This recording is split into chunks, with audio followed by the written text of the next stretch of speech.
self-serving, persuasive talkers of everything and nothing. We are Conversation Con Artists. What's going on, people? It's your boy, Mr. On Point. And I'm back, bitches. Also known as Calamity Red. We are Conversation Con Artists, back for another wonderful, fantastic episode. You can find me on Twitter and Instagram at Mr. Mister__on point. And I can be found at Red_Calamity. Also, we're still doing the listener letter portion of the show. So if you have a question you would like for us to answer on the show, you can send it to our Gmail account, which is conversationconartist@gmail.com. Or you can find us on Facebook, Conversation Con Artists, and send it to us that way.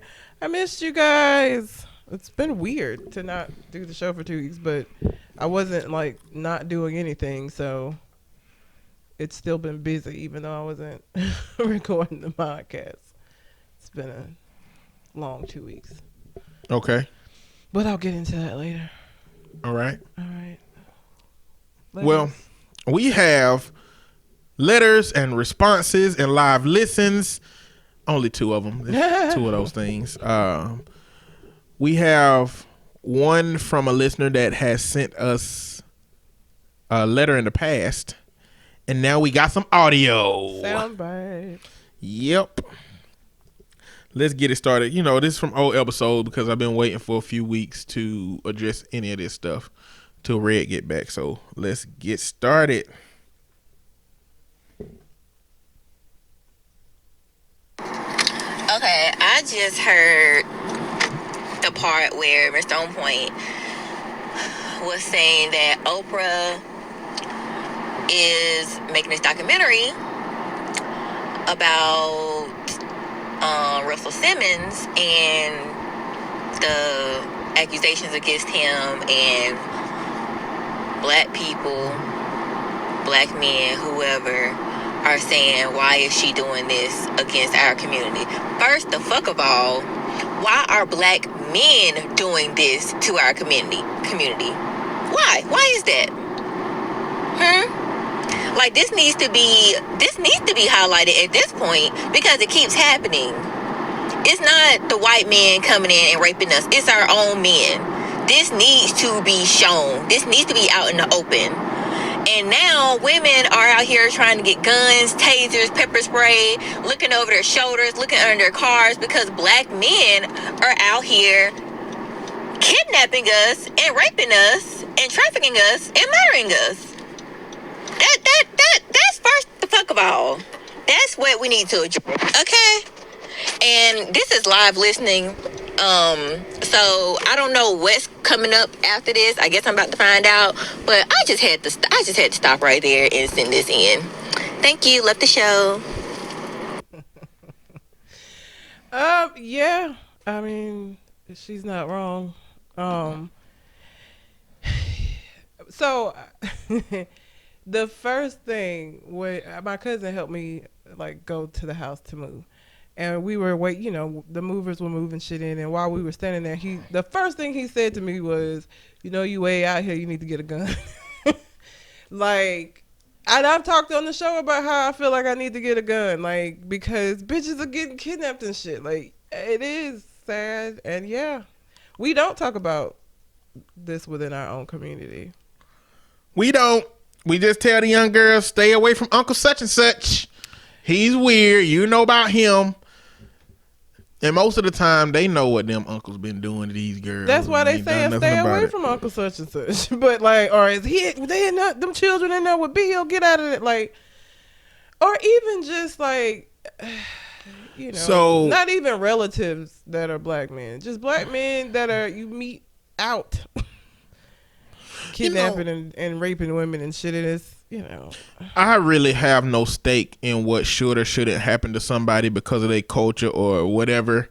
If you did some bullshit, then bullshit gonna happen to you. I mean, there's plenty of people getting away with shit and it's gonna continue to get away with it. But if you did something, Oprah literally has just done this kind of exposure to two men, Michael Jackson and Russell Simmons. Like, that pales in comparison seemingly to what Oprah has done for the community, be it employing black people, be it showcasing black people's different and men different opinions on her show and different perspectives. Wasn't Jay-Z go on her show and didn't she go to Marcy Projects with him? I don't know. I feel Never like watched that was a Oprah like thing. that.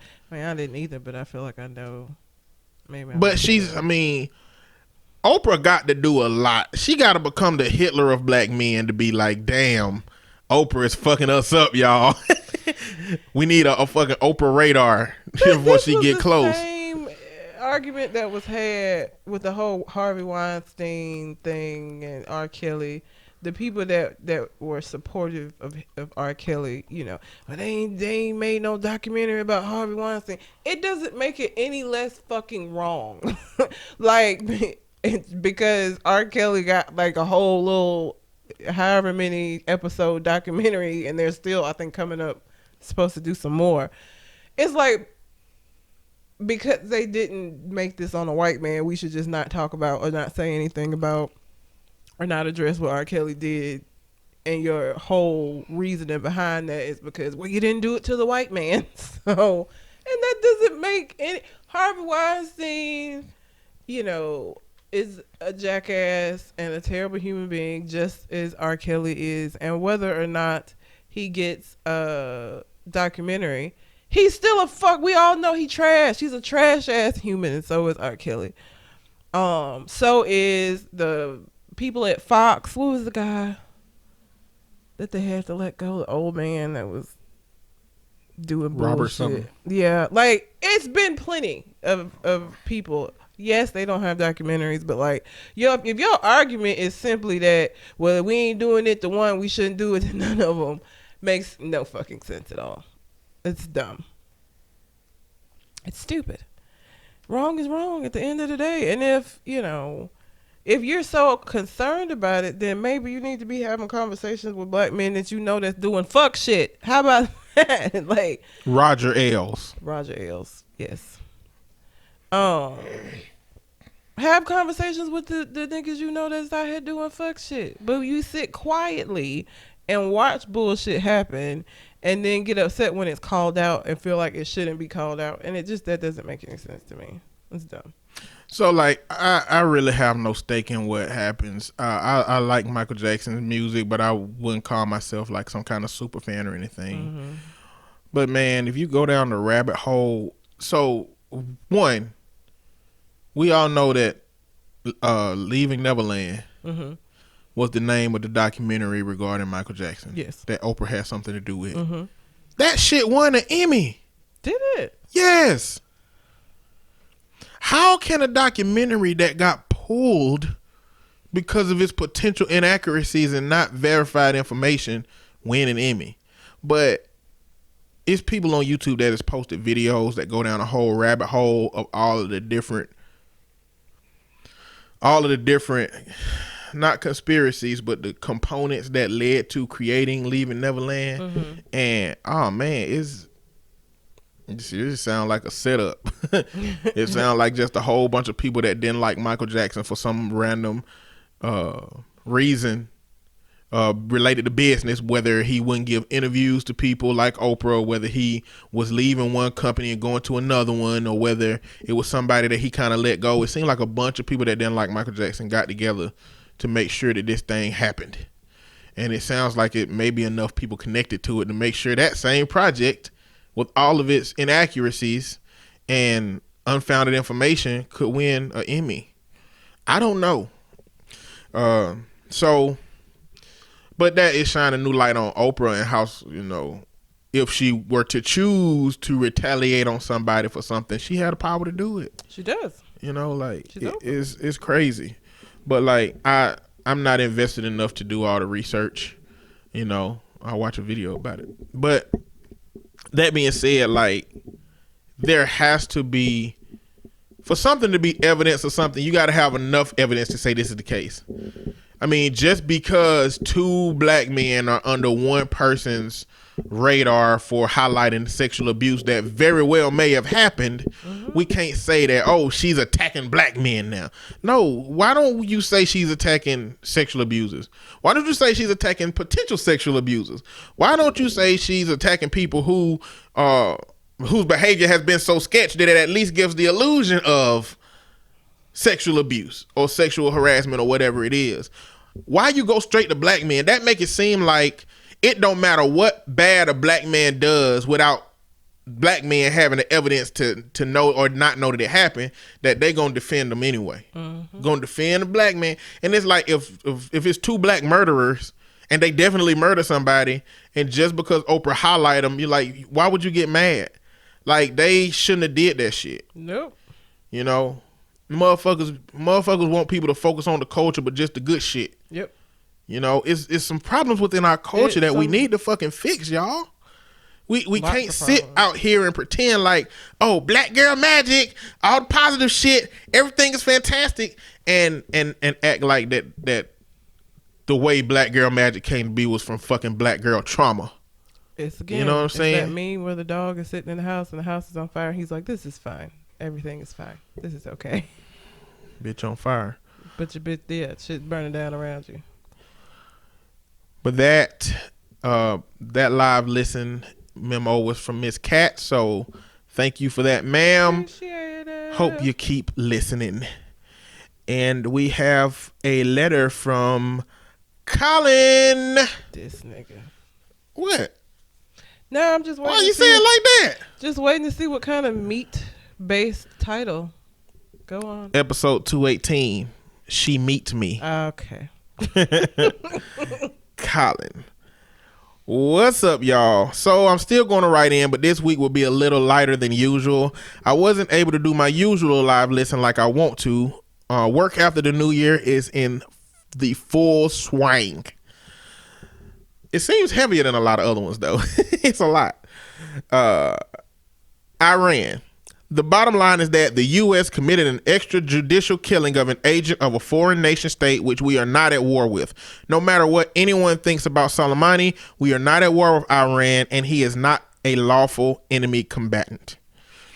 Work/relationship influence. Always a sticky situation. Never been involved in it myself, only workplace bullying, but man, it's hard to see people go through stuff where they're pressured into sexual favors by a supervisor or boss. Kanye. You already know that I think he's Kanye. He's trash.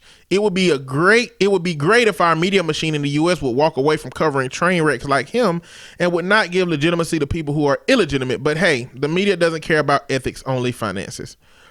I also disagree that his music has had the type of influence as suggested in this week's episode. It did early on, but it went south after 808s and Heartbreak. The hip-hop industry hasn't had anybody transcendent in a while, and the SoundCloud generation is not the one. LOL. 2020 abbreviations. Garbage, legally. Alteration of the original abbreviation or other signing of a document would make the document immediately invalidated and would be determined to be so swiftly by any court of law. If you're afraid that you're going to be scammed by someone for signing something with a date on it, then you probably need to take a closer look at the rest of the document. The scam ain't in the date. Also, don't write checks anymore. I can go into greater detail about this separately, as I used to work in the legal department for a large American bank. That's all I got this week, Colin. I hate when people write fucking checks. Yeah, we need to get into that conversation, though, so we might need you on, Colin, to help us figure out why we shouldn't write checks anymore. That'll be great. I appreciate you for writing in, man.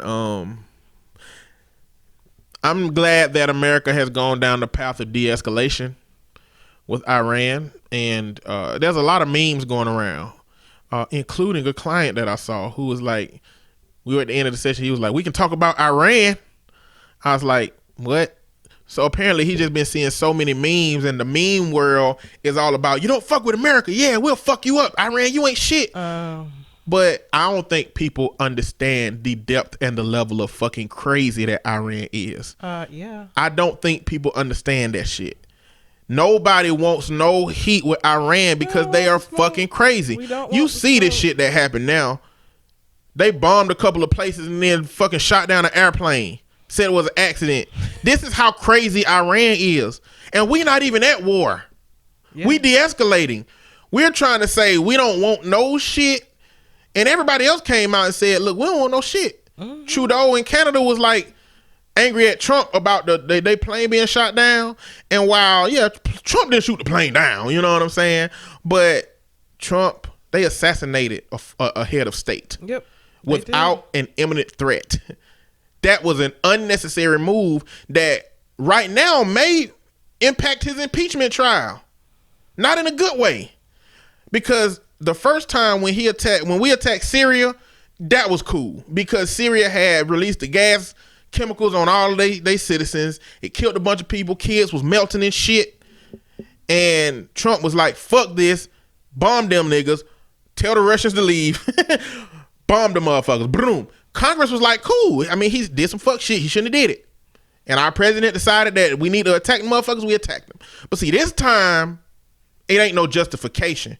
There is no evidence that Iran was an imminent threat. Now, if Iran was a terrorist organization, that'd be cool. Bomb the fuck out of them. Ain't no imminent threat, but they fucking terrorists. Now, the Republicans keep saying, admit that Soleimani is a terrorist.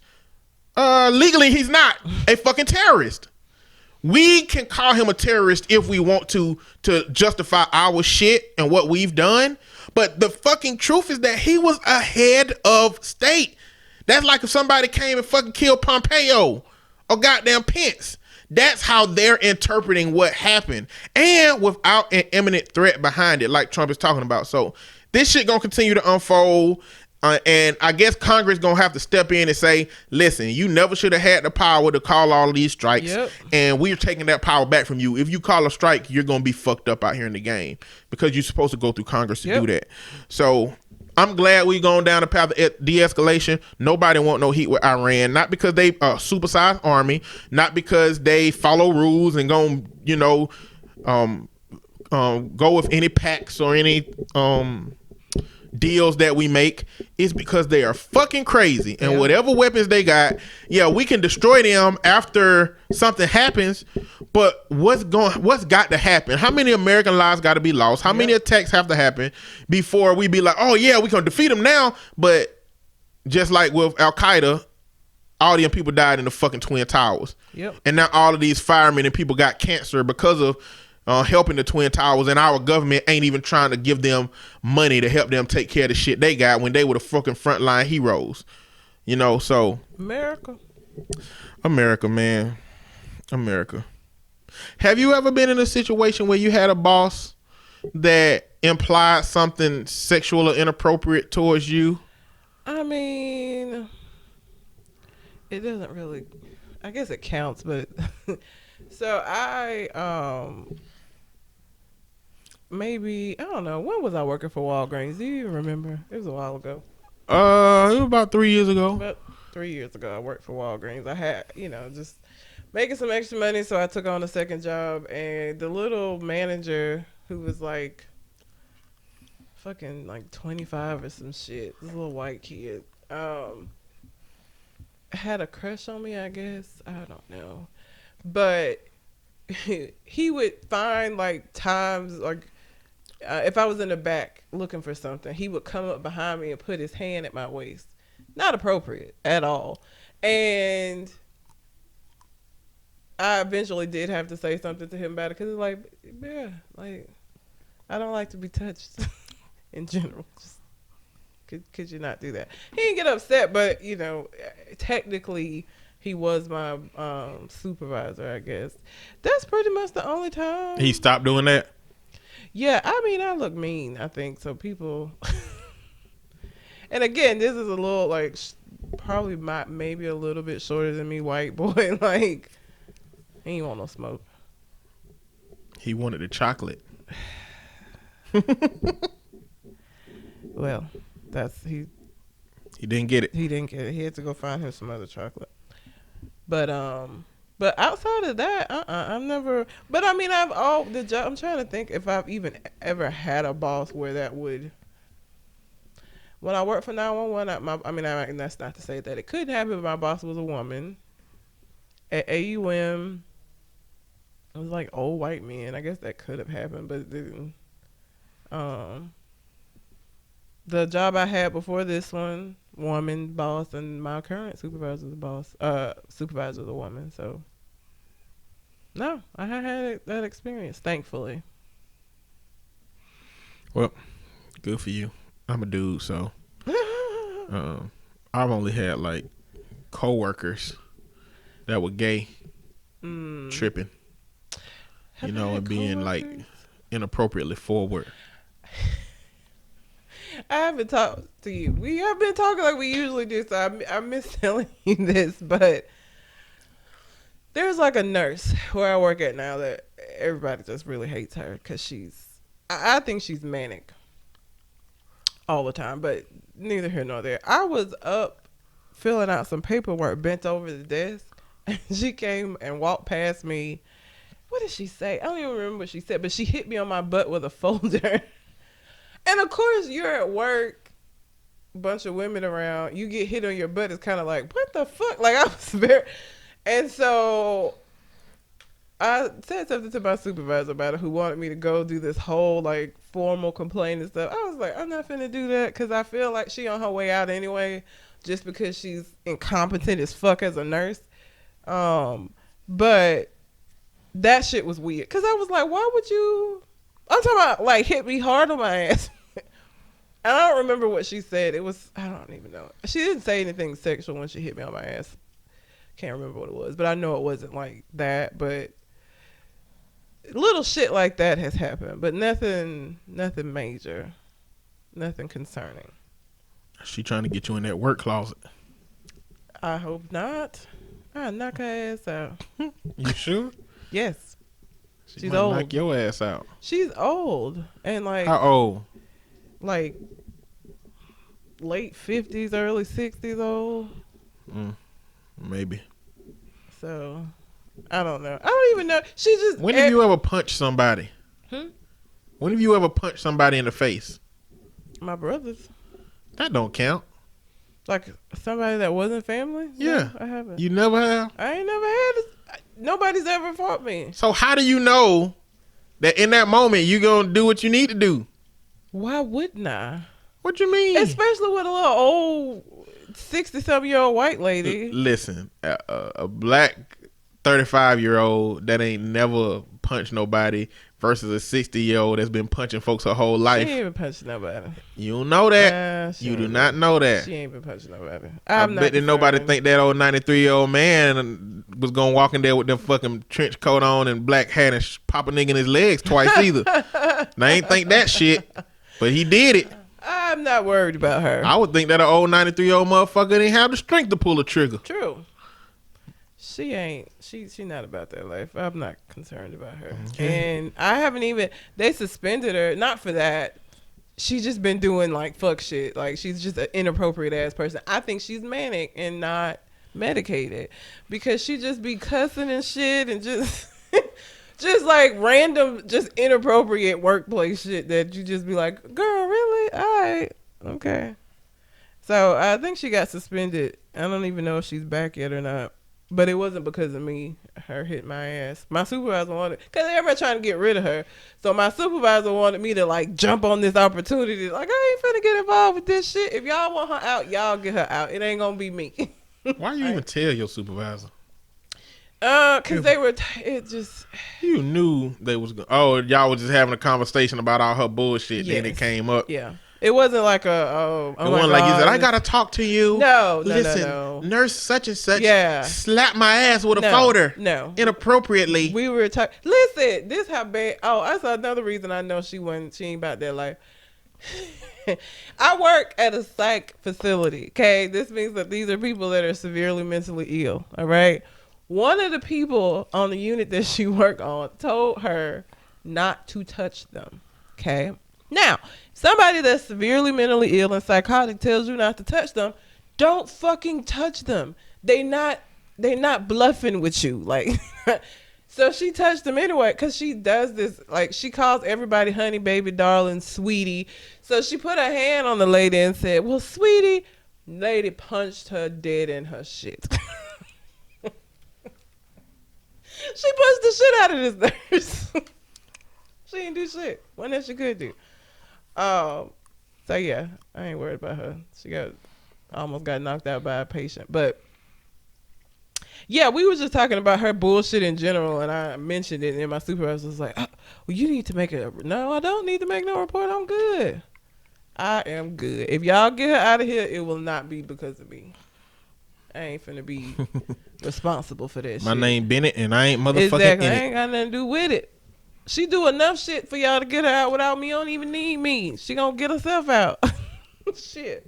But yeah, no, other than like little shit like that, I've never had any like serious quid pro quo type of shit at work. I haven't. My brother has. Me and my brother used to work at the same Red Lobster, and it was this dude worked there named Marty. Mm-hmm.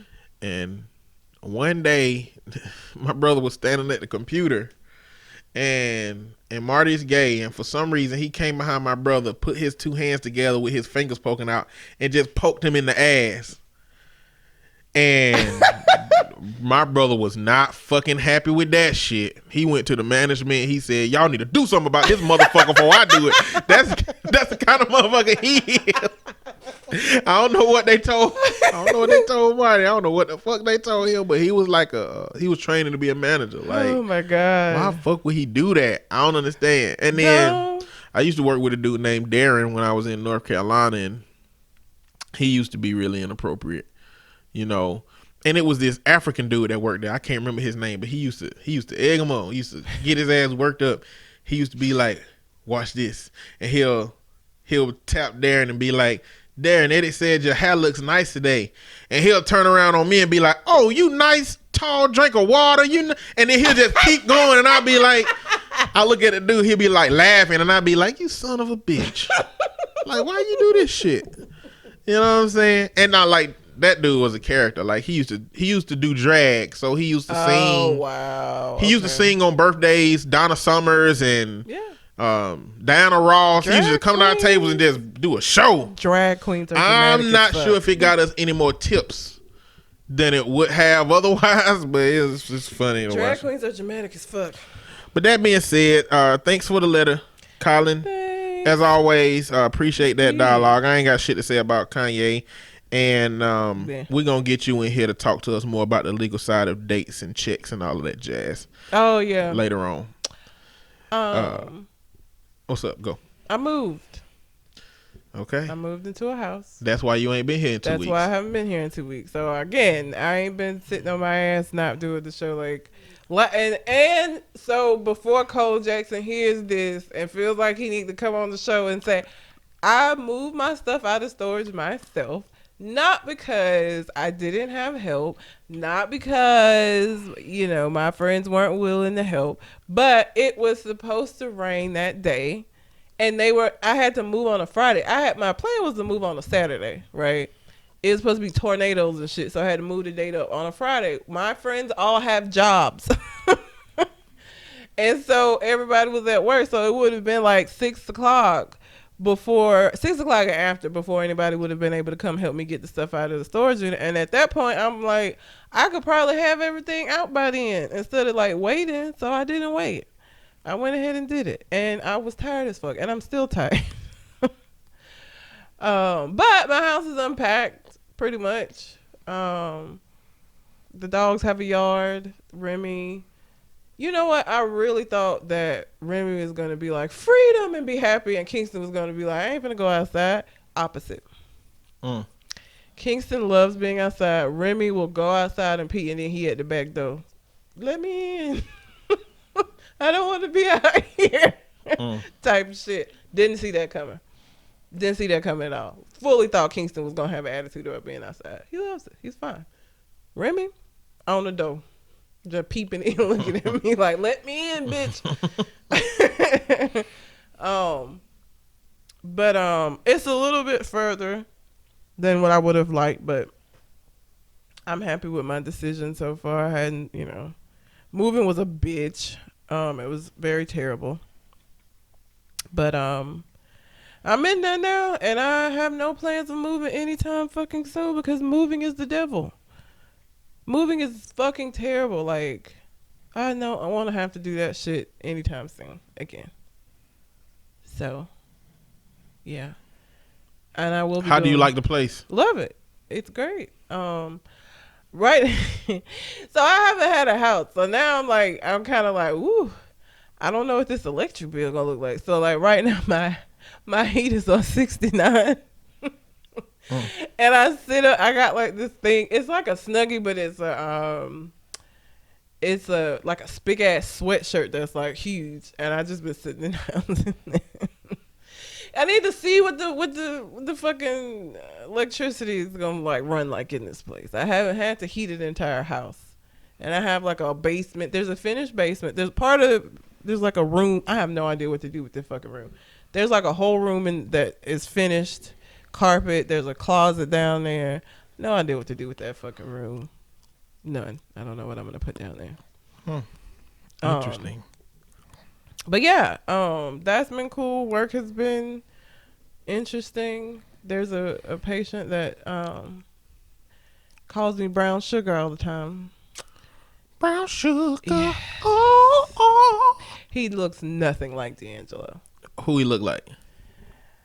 Who does he look like? He's an old black man with dread, like gray dreads. I don't know. Like a lighter skinned black man with gray dreads. I don't know. Okay. I don't know who he looks like. But He ain't attractive. no, and he's a psych patient. Would he potentially have been attractive in his 20s? Yeah, I could see that. Probably. Okay. Yeah, when he was younger. But being mentally unhealthy and aged and pretty fucked up, huh? Actually, he don't look bad for his age. He doesn't. He's just mentally unstable though. And so if you saw him in Walmart and you didn't know he was mentally unstable, if he tried to holler at you, he's too old. He's too old. Yeah. If he was not too old and looked decent looking, maybe depending on how he come up to you. He a little light for me, but yeah. Okay, I got you. Too light. I like brown and darker. But so I brought that up to say that it's just so weird being. So normally being dark skinned, I have, you get men that say stupid shit to you like, well, you're pretty for a dark skinned girl. Like, bitch, what? But then now I got this nigga over here calling me brown sugar, and that's equally or more so uncomfortable. Brown sugar and milk chocolate. He calls interchangeably, does that every time he fucking sees me. So I've been trying to avoid him because it's weird. So I don't even know which one is worse. He obviously has a thing for dark skinned women because, so what I found out later, there's like one white girl that works in our office. And she was the one that had like the first interaction with him when he got there. And he would not answer any of her questions. And when she was trying to figure out why, he was like, you ain't even attractive enough to be talking to me. Damn. Exactly. And she was like, that actually hurt my feelings. And I was like, why would you care about what's a mentally ill? There's nothing none of them gonna fucking say that's gonna hurt my goddamn feelings. They're mentally ill. I don't give a shit. But she was like, that really messed me up for a few days. And I'm like, what? Okay. So apparently he likes just darker skin, and he ain't even dark skinned himself. So that's that's not usually how that goes, or that's not been my experience, but I've been avoiding him because I love D'Angelo's song Brown Sugar. And if the right man called me brown sugar, I will be all with it. Okay? Be with it. 100% with it. Him calling me brown sugar, creepy. It's weird. And the way he does it, it's weird too because he kind of comes out of nowhere and I won't even fucking see him, and then he'll just be there and he'll be like, what up, brown sugar? Damn. And the first time he called me that, he was like, you know what we call women like you where I'm from? And I was like, I'm scared to ask. But go ahead, because I'm assuming you're going to tell me anyway. And he was like, brown sugar or milk chocolate. I was like, okay. What the fuck are you supposed to say to that shit? What do you say to that? Thanks. I didn't want to encourage. I didn't need to encourage. He's still doing it. Okay, so it's so I keep talking about the astronomy club, but they seem to have a skit that covers everything. They got a skit with a game show hosted by women that's called What You Shoulda, and it's 3 men over there, and a woman put up a scenario, and the men say what you shoulda done, and then one of them, this woman says, she comes up and says, I was walking along and there was this man with his friends, and he says, hey, I'd like to know what you can do with that body. And then the dudes have comments. And one of them said, what you should have did was, I can't remember now. Damn. He said, what did you say before this? I don't know. That I was just talking about how weird it is, and the way he comes up to me doing it is creepy. He comes out of nowhere. Oh, he said what you should have did was say, my body can do a lot, but you'll never know. And then she was like, okay, be sexually inviting to a creep. Exactly. No. You have to be careful how you respond. After that, she says that just to let all the men on the panel know, the way you win this show is to not buzz in. Just don't buzz in at all. And they just keep buzzing in the whole time. And it's like $100 million prize. And she was like, nobody ever wins. Because men don't shut up. They just keep telling women what they should have done. But it's a funny skit. That's hilarious. Yeah, I should watch it. But yeah, and I mean, I've been there for a little while now. This is the first incident that I've had. I guess that's better than somebody like hating me and every time I see them they calling me a bitch, because that happens. But he's just creepy. He's just a fucking creepy ass dude, and like he'll just come up and do this. Really, y'all can't see me, but he'll just come up and stare and not say anything, and you just be like, "Hey, what the fuck? Are you all right?" Like what? What's good? Are you okay? So I've been trying to avoid him because it's weird. Oh, well, but makes sense. Being called brown sugar, I always, from the first time I heard D'Angelo's song, I was always like, "Ooh, somebody called me brown sugar." Then I get it. Then it happens to be the worst possible person in the world that could be calling me fucking. He might fuck brown sugar up for you. He might. Let him fuck around and commit suicide or something. Ain't no grown man will ever be able to call you brown sugar. You fucking right. They already can't, probably, because now it's like creepy to me. Like it was sexy before, like, ooh, brown sugar. Now it's just like, ugh. Hey, brown sugar. Oh my God, don't do the voice. Hey, brown sugar. I wonder if white men call their ladies white sugar. No. Granulated. What's up, granulated, baby? Just do that shit. No, they don't. They shouldn't. Well, because they don't have to think about color. We think about color way more than they do as a culture. They don't think about being white, because being white is just being white. They do now, because they offended that we point out that they white. Even though they are. And even though white come with certain shit. But, it's okay. Yeah, but... I wouldn't want to be white. No. Oh, my God, no. Why would... No. I would miss seasonings. I would miss... Don't you think you'd be a white person that would... Like, if you came back...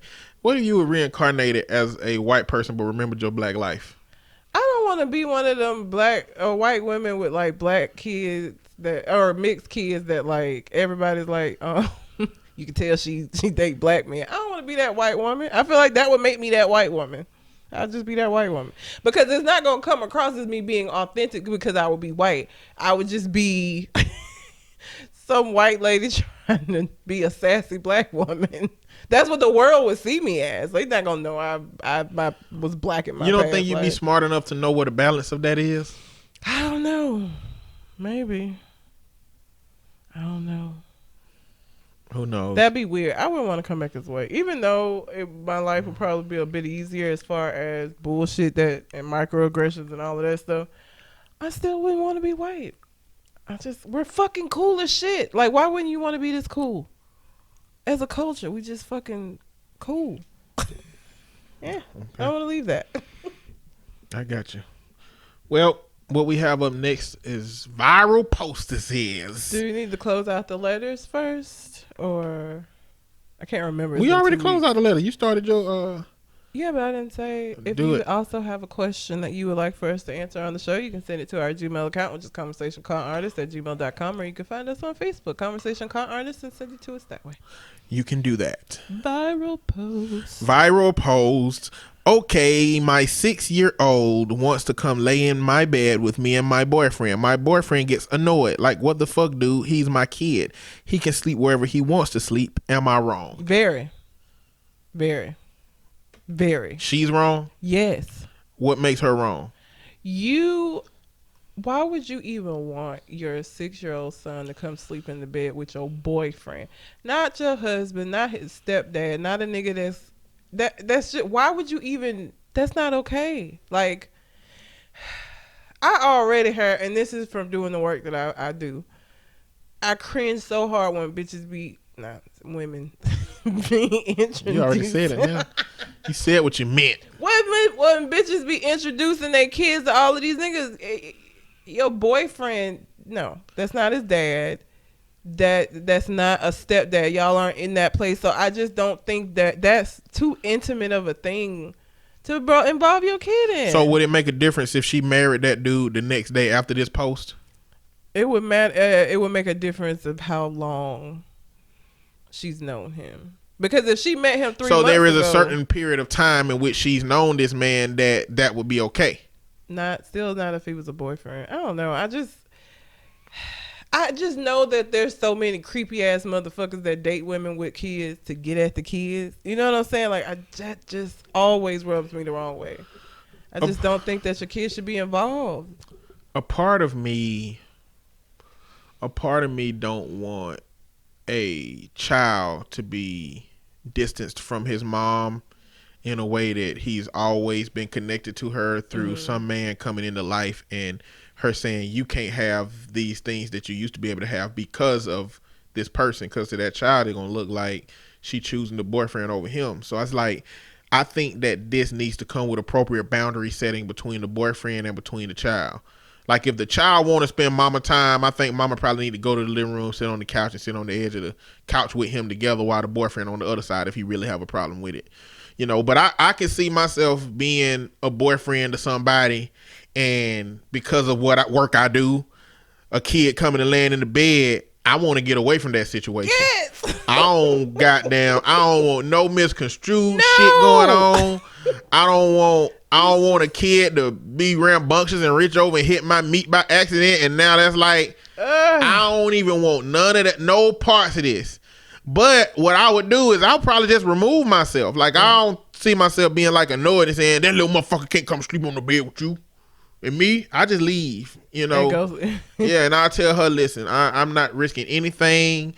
You know, these daddies out here, baby daddies out here be trying to tell their kids, tell them he touched you and all that shit. I don't want no goddamn, we putting cameras in all these rooms. I don't want no misconstrued shit going on for people to know. Yeah. So and the bed is what, like, if him sitting in between them on the couch while we all watch the TV or some shit, okay, but like, I don't know, it's something about him being in the bed with this man that ain't his daddy, that ain't your husband, ain't his stepdad, really has no connection to him other than he fucking his mama at this point. And the 6-year-old, like, all it take is for the 6-year-old to tell a story, even if mama, boyfriend, and daddy and the kid sitting on the bed watching TV, and they're like, well, I was in the bed with Mr. On Point and mama, and then the daddy, what the fuck? I'm going over there right now for the beat this nigga. Like, I don't got time for that kind of shit right there. Exactly what the fuck would happen. Exactly. And it ain't like the 6-year-old doing it on purpose. Yeah, it's just the way 6-year-olds tell stories, they don't tell every little detail. They're not gonna be like, well, you know, with my mom and her new relationship, you know, I came in and I laid on the bed with them appropriately. Now, there's nothing, no hanky-panky going on with him. You know what I'm saying? He was just there sitting on the bed. Well, kids don't do all that shit. No, they don't. Kids gonna be like, I was in the bed with Eddie. We was watching TV. Be like, what the fuck? Like, because if I had a kid and they told me that shit, I'll be like, answer the phone. Goddamn now. What the fuck this kid done told me he was in the bed with your dude? You know what I'm saying? I would do that shit. So it's just cringy. It's just not a good idea. I've seen too much. Again, if you don't think that there are men that are pedophiles that date women that have kids specifically because of their interest in the kid and not really this fucking woman, you're crazy. That shit happens. And of course you're not gonna know that. You're not gonna. Those women don't know that he saw the pictures of the kid and was like, "Ooh, I need to get with her." Yeah, like they don't know that. So like for me, you have to operate all the time being cautious. That ain't being cautious because he's good at what he does. Yeah, which is manipulate families into putting himself in a position to be able to abuse kids. Yep. That's what he does. You have to be careful and mindful of that shit. That shit is that. I don't think that's not okay. I ain't with it. Sorry. Okay. All right. If his bills are paid and in result he can't afford to spoil you, he's not broke. He's responsible. The next person commented, baby, that's broke. And at the top it says, would you A, tell him to get his paper up. B, date him anyway, even though you pay for the dates. C, congratulate him on bills being paid and dip. D, other. D, other? What's other? First of all, he had all his bills are paid. He has his own place, got his own car, taking care of himself. He just can't take me out every night, go and eat at Ruth Chris. We can't do that. To me, that's not being broke, nigga. That's that, and not at least not in the space of or my frame of reference. For somebody that date like NFL players, maybe, but for me dating regular niggas, that's not broke. That's just being in a dome. Like you just so other for me would be that I might pay for some of the day. I don't think that he would never be able to pay for anything, but because the thing said spoil you. He's not able to spoil you. It didn't say he's not able to date you.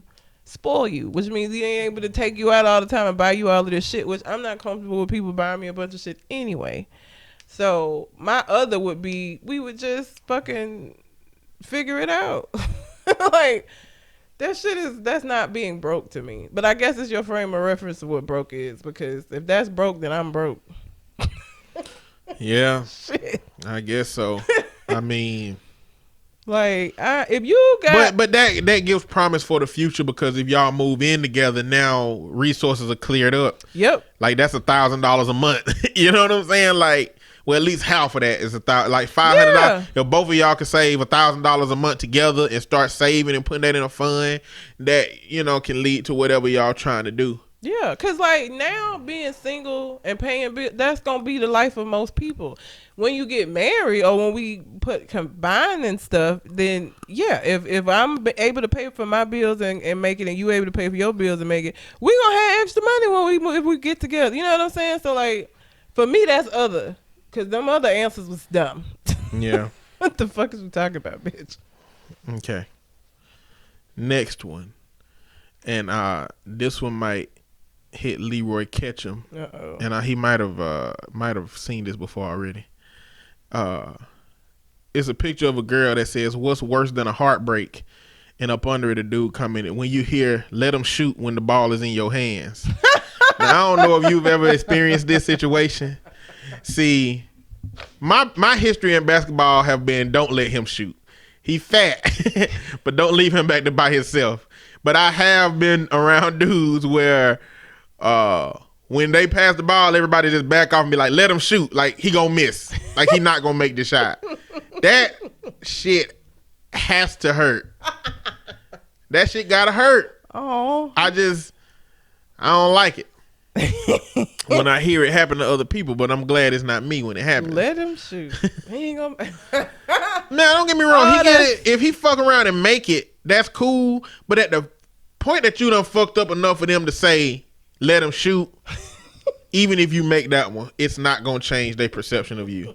That was lucky. That was a lucky one. That's so terrible. Yeah, that's some heartbreak, I would imagine.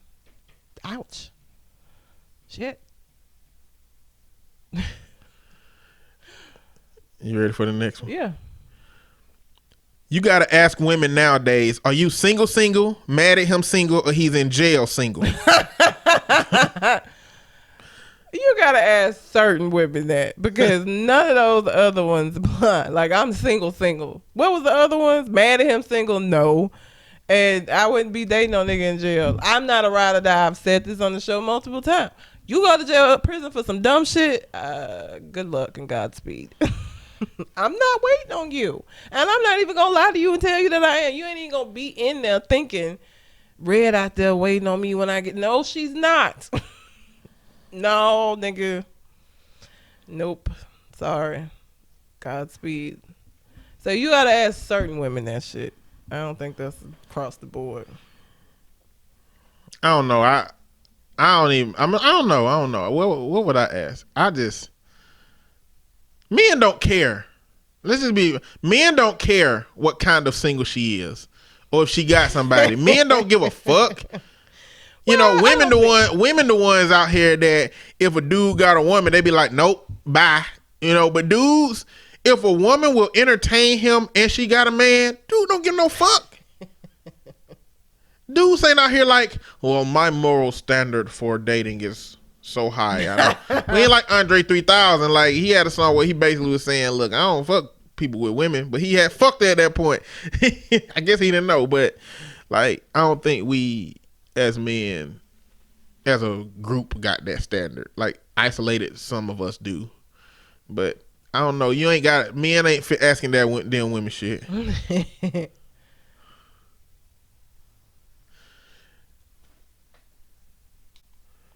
All right, next. So I was coaching a basketball camp this week, and I asked a kid what his name was, and he goes, Weed. And I was like, okay, I guess we in Austin, so not shocking. Anyway, I called this child Weed for 3 days. Turns out he had a speech impediment, and his name is Reed. That's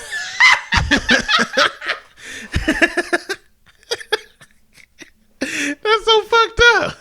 Oh my God, that's so sad. Poor kid. He couldn't even correct it So because of good. the speech impediment. My name ain't Weed, it's Weed. Oh, that's so fucked up. Oh, you called him Weed for 3 days before you figured it out? No. Like, how did you feel? Like, he must have heard somebody else call that motherfucker Reed, and he'd be like, oh shit. Like, at what point do you put all that shit together? Like, how many conversations do you have with a kid after that? You know what I'm saying? Oh, that's terrible. Poor kid. That's it's an honest mistake, but it's so fucked up. Oh Lord. Next, this guy on Twitter says, DM her.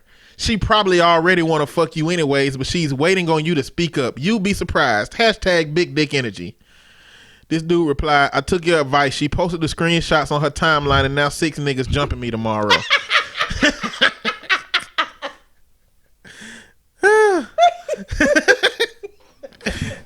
All advice ain't for everybody. You gotta remember this shit. I hope he can run fast. Think about it. If he know what's happening tomorrow, he can just stay at home, I guess. Don't leave. Don't leave your house. Not depending on whether if he going to school, is he school Well, age? I guess if he's school age, he ain't got no choice. He gonna go to school and get his ass beat. That's why I said I hope he can run fast. Shit. And ain't no telling what he said, man. He might send a message that said, I know you want to fuck me. Big dick energy. He might not have been suave with it. Like, He might have everybody ain't taken got it the verbatim. juice. Yeah, he probably took Everybody it ain't got the verbatim. juice.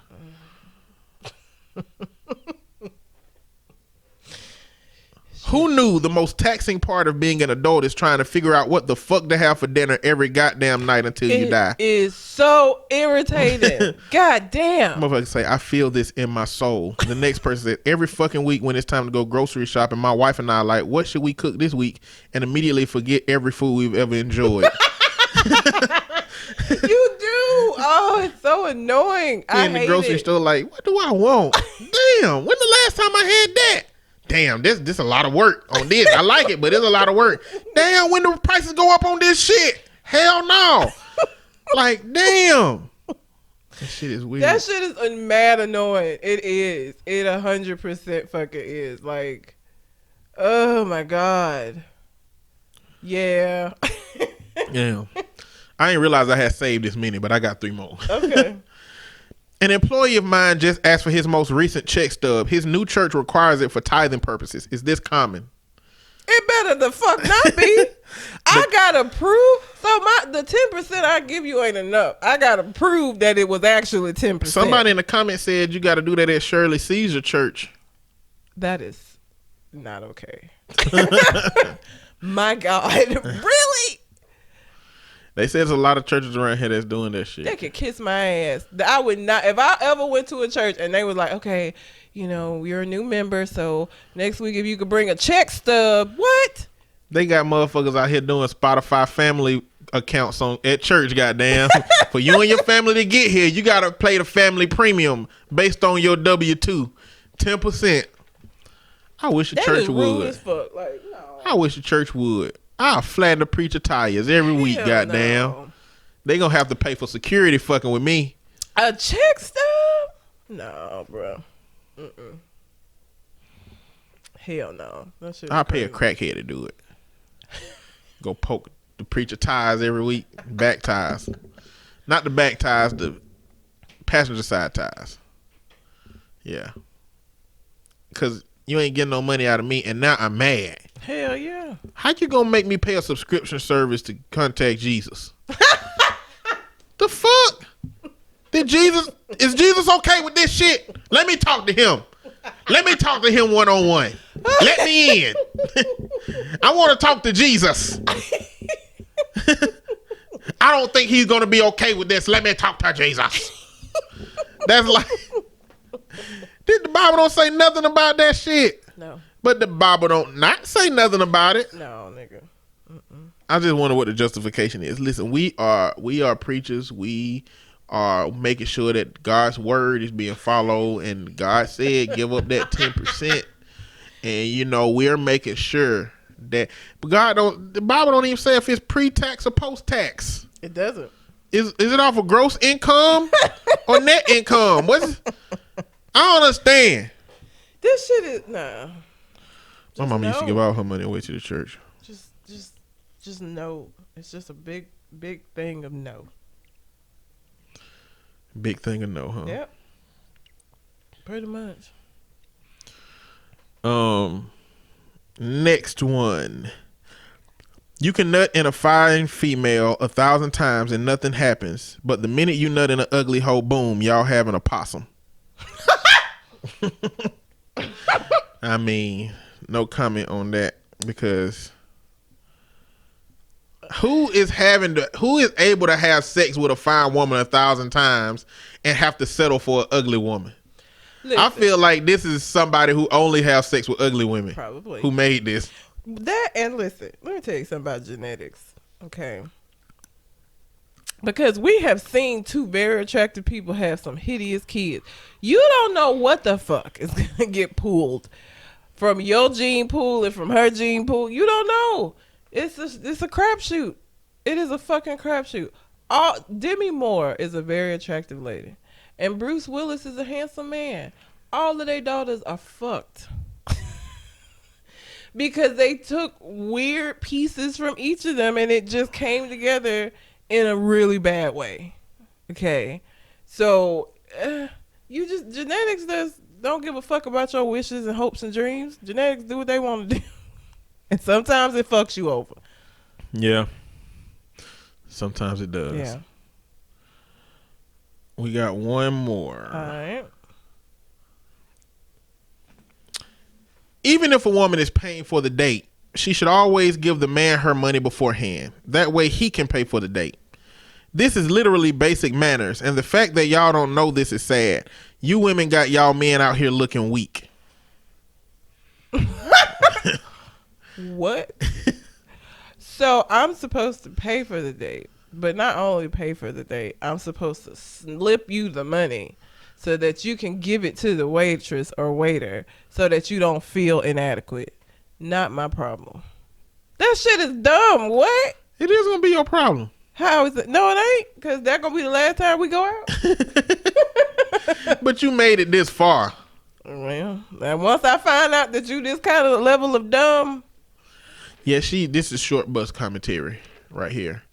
But I guess if you're willing to sacrifice how the world perceives you and the work you do and energy you put out here for a man who don't deserve it to have it, then I guess that's your prerogative. But I wouldn't suggest you do that. I suggest you quit trying to. So it's a comedian named Reginald D. Hunter, right? Mm-hmm. He's from Georgia, but he moved to Britain. He'd been over there for like 10 years. His comedy special was very eye-opening in terms of culture clashing and whatnot. And he said that a man's job is to keep a woman in a perpetual state of fantasy. And he said that we went on a vacation, and the story he was telling from that was we went on a vacation and we were gone for about a week. And when we got back, we got on the same flight that we were on, and we sat in the plane seats, and she was like, these plane seats are getting smaller, and she said that she read an article that said that plane seats were getting smaller because of the flight trying to save money. And he was like, okay. And she was like, oh, what's that okay mean? I know what that okay mean. That okay mean that you don't quite believe what I'm saying. And he was like, you want me to agree with you rather than admit that you done ate yourself fat on this vacation and now you can't fit in it, in these seats. And she get mad, and it's like, it's a man's job in a lot of respects to keep a woman in a perpetual state of fantasy rather than tell her a truth that she might not like, because you're going to pay for that at some point. You fucking right. You call me fat. Are you gonna pay for it? I mean, for somebody like you, at the point that you've dedicated your thought to the idea that these plane seats are just smaller, there ain't no way to win that shit. It ain't no way to win. Even if you got on a scale when y'all got home and it was 10 pounds heavier, Yes.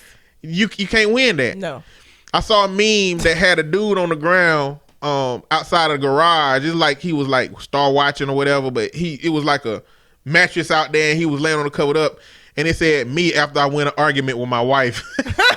So like, even if you're right, even if you win, even if you could prove it, she ain't gonna be happy. No.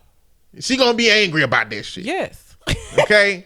So I'm saying that to say that this is like the opposite of that. Like, this is a woman keeping a man in a perpetual state of fantasy because this nigga ain't got shit. This nigga weak. You got enough to provide and to pay for the meal, but you want to keep him in this state of fantasy to keep his ego and his pride intact.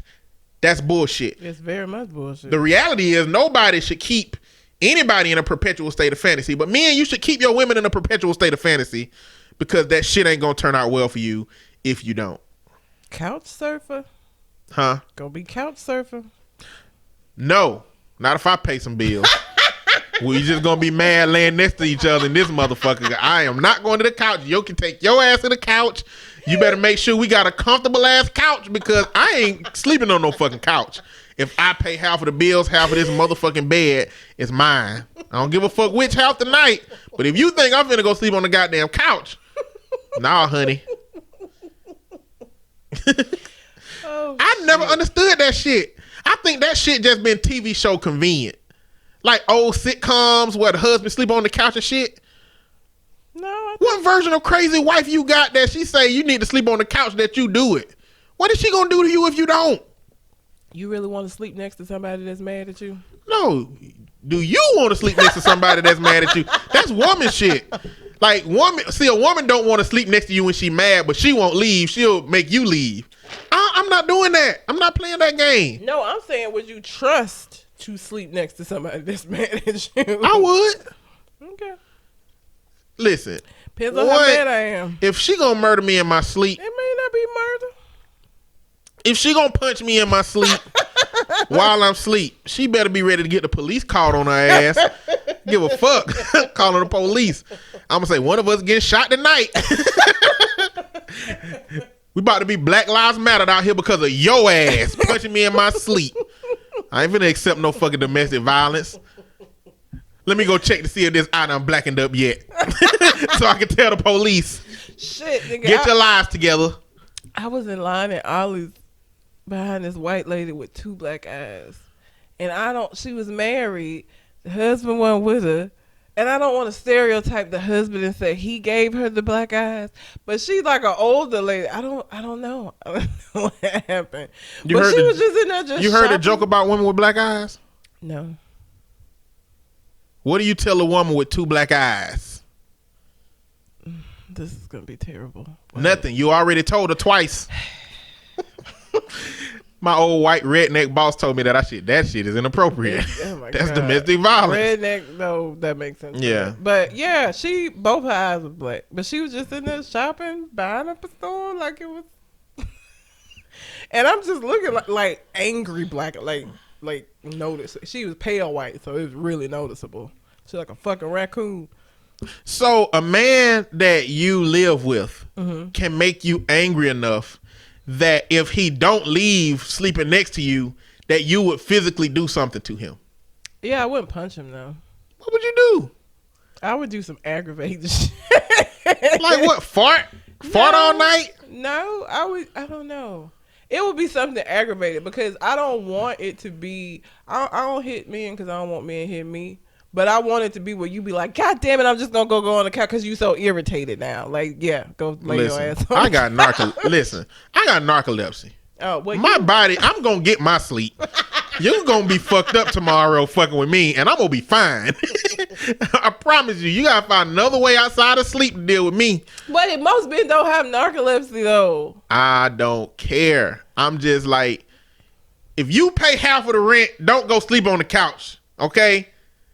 The person that don't have the ability to deal with you, they need to go. And maybe that's you, man. I would do some shit like, I would go to bed first and be on my side, and I would wet the whole other side of the bed. See, now you done fucked up our mattress. That's $800. That's Like, $800. Like, you gonna sleep next to me? Cool. Go sleep in this wet spot. Like, I would do some annoying, irritating shit. It wouldn't be hitting him because I don't hit men. I don't want them to hit me. But it would be some shit like he would come. I wouldn't even say nothing, and I would cover it back up with the comforter so you wouldn't know till you crawl.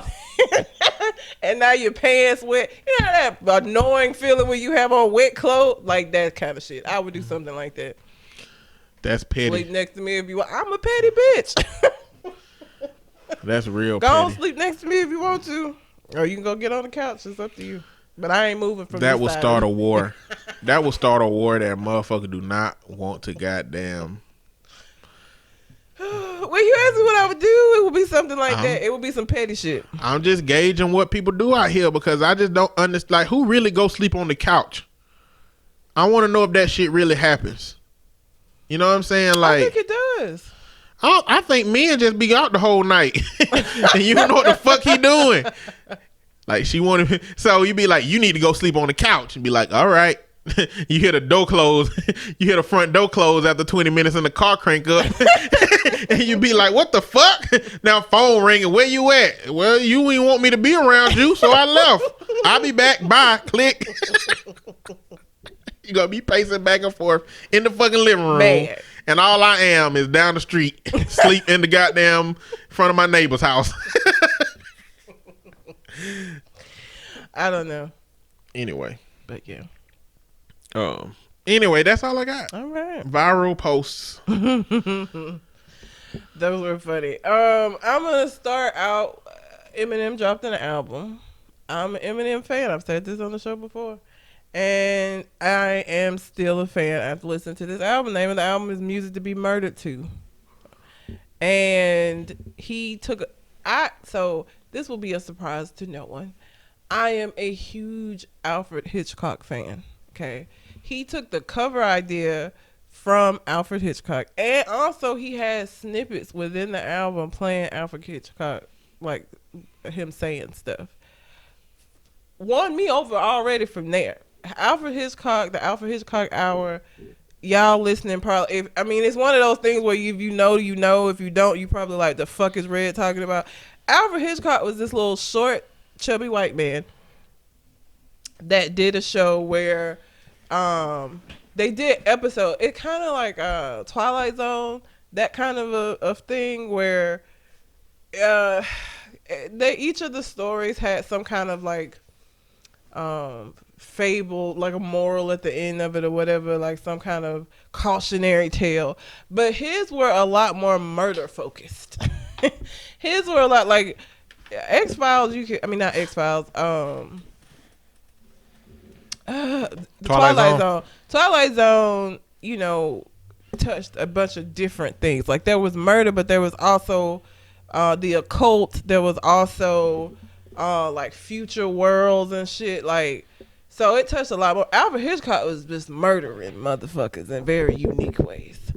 So like that already got me to being a fan of just seeing the cover art and recognizing where it was from, and then hearing the intros, the interludes throughout the album. Again, my whole issue with Revival was that he changed his flow. I hated it. I hated that slow rapping shit he was doing. I hated it. Kamikaze came out, and I was back on it because he returned to what he was doing before. Now, people didn't like Kamikaze because they said he basically was just like coming at everybody who had said something bad about him. But that's what Eminem does. But yeah, I liked the album. I listened to it the day that it came out. Darkness is a disturbing ass song. Yeah, I went to listen to it when Shogun said listen to that song. It's disturbing. The ending is eerie because he plays all these clips from news broadcasts of all the different shootings that have happened. And so it's an eerie ass song. He got a song about murdering his stepdad that I feel like most people that have had like fucked up stepdads can relate to that song. I need to listen to that one. Yeah. I would never murdered one of my stepdads, but one of my stepdads thought that I might murder him. Yeah. As he told my mother. Because I didn't emote very much when I was a kid. I just used to just look at motherfuckers with dead eyes and not speak. You thought you was a psychopath. You did. Might be. A functional psychopath. But yeah, I'm a fan. I was excited that he came out with and I like that he just doing this shit where he just drops shit. He don't promote shit. He just you just go on Spotify one day and it's like, oh, Eminem has an album out. So if you haven't listened to it, if you're an Eminem fan, I would suggest listening to it. I loved it. I'm a fan. I like it. He's him again. Like I said, my issue with Revival, I hated the cadence. Whew, I hated his flow. It was so terrible, and it was difficult to listen to because it didn't sound anything like him, and it was awful. Got to listen to it. Yeah. So there was a debate this week. Oh, God. Not many people qualify for the debate. I think Tom Steyer, Amy Klobuchar, Joe Biden, Elizabeth Warren, Bernie Sanders, and Pete Buttigieg. So a lot of people done dropped out. Kamala Harris dropped out. Cory Booker was the most recent person to drop out. But this ain't really about the debate. This is about a moment after the debate where Elizabeth Warren confronted Bernie Sanders. And they caught that shit on tape. Elizabeth Warren walked up with the hands put together like, I think you just called me a liar in this debate. So what happened was, apparently Bernie Sanders in their off time told Elizabeth Warren that he don't think a woman could win the presidency. And he probably didn't mean shit by that. You know, it's like when you're having a conversation about who can really win, I mean, they probably all have thought a black person probably can't win, and the men probably think a woman can't win. So it probably didn't mean nothing by it. But like Elizabeth Warren brought that dialogue up in the media. And Bernie Sanders basically said, I have never said that shit. And so at the end of the debate, you could just see she make a beeline straight for him, put her hands together and be like, I think you just called me a liar in this debate. And she know the mic's on. Everybody know the mic's on after the debate. Motherfuckers still play nice after the debate. So I think that she knew that she was going to, like, this was a strategic move. And he was like, we're not going to do this here. We're not going to do this here. Like, we'll do it later. We'll talk about it later. Like, I was like, damn. But that being said, I don't even know who I don't like nobody no more. I don't like nobody no more. Like, I think out of all of them, Elizabeth Warren got most of my support. I guess. Clearly, I'll vote for whoever fucking become the front runner. But I just don't. I really don't want it to be Joe Biden. I really don't want it to be Joe Biden. But there's a lot of prominent people coming out to do that. That being said, that's all I want to talk about. That just, this moment where these two candidates have had a non-aggression pact. That shit is broken. Mm-hmm. Shit finna get crazy with these candidates now. People been coming for Joe Biden, but like it's finna get crazy when Elizabeth Warren and Bernie Sanders finna start coming for each other. All these old ass motherfuckers. Okay. Odell Beckham Jr. apparently slapped an officer on the ass, He did. and the officer decided to press charges. But they issued a warrant for him, but apparently the warrant's gonna probably be dismissed. My question is, why are you slapping police on the ass? It's after the LSU championship game. And Odell, everybody already suspects that he's gay. So doing shit like slapping a male officer on the ass doesn't help that at all. Men slap men on the ass in the locker room all the time. Other football players, not a fully dressed, fully uniformed police officer. Listen, there is always one motherfucker in the locker room that will go up and slap the coach's ass and anybody else ass who is in there just because that culture in that moment calls for it. It's always that silly ass motherfucker that do shit like That's that. fucking weird to me. Like, why? Listen, let's especially with the climate that we have with police. That the fuck are you maybe doing? he was trying to show the police officer. Sorry. Maybe he was trying to show the police officer that, you know, the locker room in football transcends all of that shit. We can all be silly and play, and I'm not scared of you. Like, I ain't kneeling in front of you and staring you in your eyes and shit. Like, I'm just trying to be friendly and shit. Now, the next time a motherfucker kneel, he gonna kneel too. OBJ gonna be like, I'm kneeling because these fucking cops can't even take jokes. Shit. But so first of all, I have never understood how men who are homophobic as a motherfucker outside of that moment, and not all men, I'm just saying men that are homophobic, outside of that moment, in that moment of having their ass slapped by their teeth, they fine with it. How did that become a thing? That boggles my mind that a man who is horrifically homophobic outside of the locker room would be completely fine with getting slapped on his ass in the locker room under the guise of good sportsmanship. It just doesn't make any sense to me. It doesn't make any sense. Like, women don't even do that, and we like women hold hands and do all kind of shit that men don't do, and we don't even slap each other on the ass. But y'all say your ass look nice. We do. Y'all do shit like that. Words, but we ain't each other with. Like, that's just weird to me. It's weird that men do that in the locker room. That's I don't football get it. Culture, man. Why That's is that it weird football shit. culture? I don't know. I didn't create it. I wanna know where it That's the came same from. shit what Trump talking about is locker room talk type shit. Like that's the culture of the locker room. It's so much shit that going on in the locker room that's problematic. Weird. That's weird. I mean, it just is. I mean, on any football or athletic team I've been on, it's been a dude that was overtly and obviously straight that used to like do shit to make dudes uncomfortable. That was like semi-gay. Like they used to do that shit. You know what I'm saying? It's like always been that one dude. They'd be like, "Hey, don't come over here with that shit. Don't come over here with that shit." And then motherfuckers get to fucking throwing each other around and shit because they know what's finna happen. You know what I'm saying? I mean, it's culture from the upperclassmen to the freshmen. Like they'll pick a freshman up and dump his ass in the trash can, knock it over and roll that bitch around. You know what I'm saying? Like it's so many different little micro cultures in That's weird. athletics, especially football.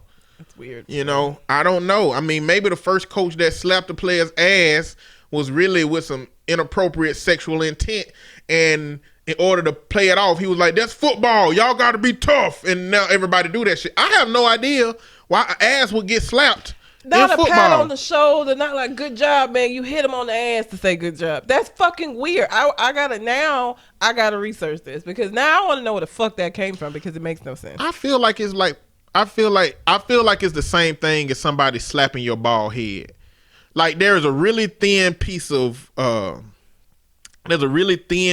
cloth between your thigh and their hand, and the slap don't normally be like a groping type slap. It'd be a hard ass fuck you slap. You know what I'm saying? It's like when you see somebody slap the back out of a bald head. That's what it has felt like to me. It ain't never felt inappropriate. It's dumb. I don't know. understand. Look, a lot of coaches that's stupid. I don't understand. That's one it. of them. Well, the officer apparently didn't appreciate this shit. Apparently he wasn't no football player in none of his life. He wasn't with it. He was not with it. I ain't saying I would be with it. I just walked in a locker room full of millionaires, and I couldn't even take my wife out to dinner for our anniversary last week because I'm broke. Nigga, I press charges. I file a civil suit on his ass. I'll be like, my civil rights were violated. I feel like as a white officer, OBJ hit me because he is afraid and of my whiteness, and he used his blackness and his power and his whole group to intimidate me, and I want $1 million for that intimidation. I want that. Let's settle this out of court. I'll take $200,000 right now out of your pocket, cash. I'll do that shit too, man. Fuck that, man. I'm trying to get rich. I'm trying to come up. Hell no. That's just weird. Again, that whole culture, football culture has always been very weird to me. I've never understood it. But I am going to do some research, because I just want to know where that came from. So, a post has went up today, not today, but this week, about a Mississippi prison. And they have videos. See, this is what happens when you let inmates get cell phones. Yes. When somebody smuggles phones in their ass and you let them get a hold to it, this is what happened. They take pictures of the fucking environment. And oh my fucking goodness. It looks so bad. I'm sure it does. It looks so bad. Like it. Isn't Mississippi behind us? And we're low. We bullshit twins.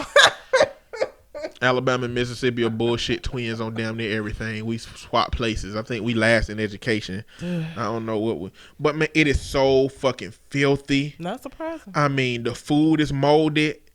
It's people laying around in there dead. There ain't no power. Like people literally laying there dead that ain't nobody came to clean up. Who been stabbed up. Oh my God. It's horrible. Like, you expect jail to be bad, but man, that's like some third world country jail type shit. I don't know. Third world country jail might be better than this shit. Nah, I watched like the world's worst prisons or toughest prisons, and like some of them they literally sleep on top of each other. They like pack all of them in there like some goddamn sardines, and they just sleep on top of each other. They say a lot of rape happens. I imagine. Like, even if rape don't happen, if you feel homeboy penis getting hard on your leg, it ain't shit you can do about it. All you can do next morning in lunch is be like, Ramon, goddamn meat on my leg all night. Yo, nigga, I thought you said you ain't like men. There's no way your meat should be getting hard right now. Yeah, so like I was thinking about my wife. There's some pretty terrible prisons. Who I'll never see again because I got a bed. Prison. And like these like they hold them while they're waiting trial, and they put the trials way out, so they're in this sardine ass. It's terrible, but that's what this sounds like. The more and more I see of the people that struggle in our country, it's like it's hard to see America for the great nation that we try to convince ourselves that it is, and the rest of the world. We try to convince the rest of the world. We got some good shit if you meet certain qualifications. you know how when you setting up your schedule for school and you try to sign up for a class, but it's a prerequisite that you gotta take first before you can sign up for that one. It's like we ain't got the prerequisites.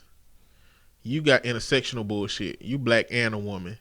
Yep. You know what I'm saying? If you black, a woman, and LGBT community, you got damn trisectional in this motherfucker.